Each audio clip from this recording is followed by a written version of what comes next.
æskuárum Gunnlaugs Ormstungu. Gunnlaugur hét eitt margra barna þeirra Illuga svarta og Jófríðar.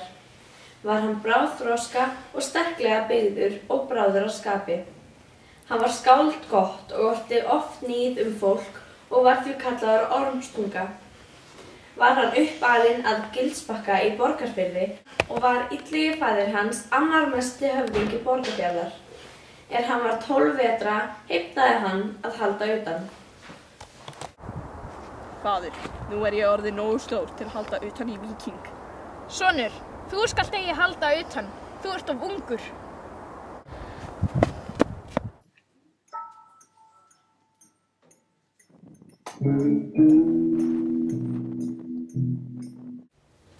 Þorsteinn bjó að borg í Borgarfirði og var giftur Ingibjörgu. Þau áttu mörg börn en aðeins eitt af þeim kemur við sögu. Það Helga hin fagra. Var hún allra kvenna fegurst og kvenkostur mikill. Svo kenndi Þorsteinn Gunnlaugi að festa sér konu.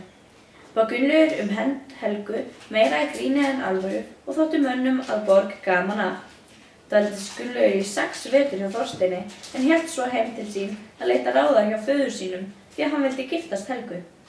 Ræddu Illugi og Þorsteinn saman og komust að þeirri niðurstöðu að Helga yrði heitkona Gunnlaugs, sem hafi ákveðið að halda í Víking, en aðeins með því skilyrði að ef hann myndi ekki giftast henni innan 3 ára, yrði hún aftur á lausu. Vill ég gefa þér hest þennan að faragjöf og hann fegursti og hraustasti gæðingur í Borgarfirði, þó víðar væri leitað.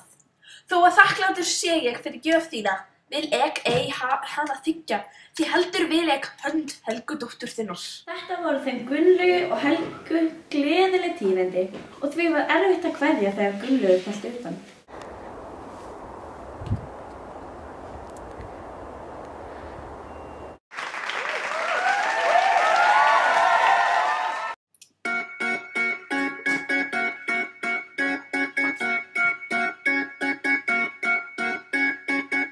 Yellow diamond in the light, and we're standing side by side as a shadow crosses mine. What it takes to come alive.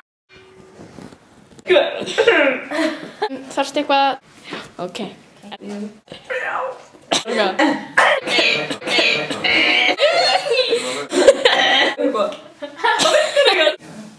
Bara þannig. Nei, ok, það var að Nákvæmlega, hver tekur upp á Zoom-taka? ég. Lift, ok, tökum við. Nannina.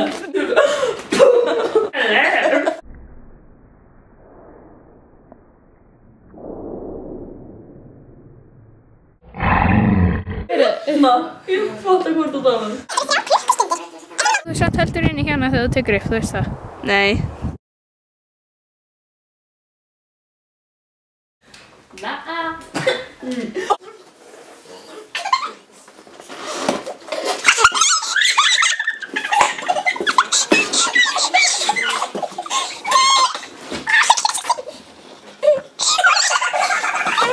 Það var ekkert smá elegant.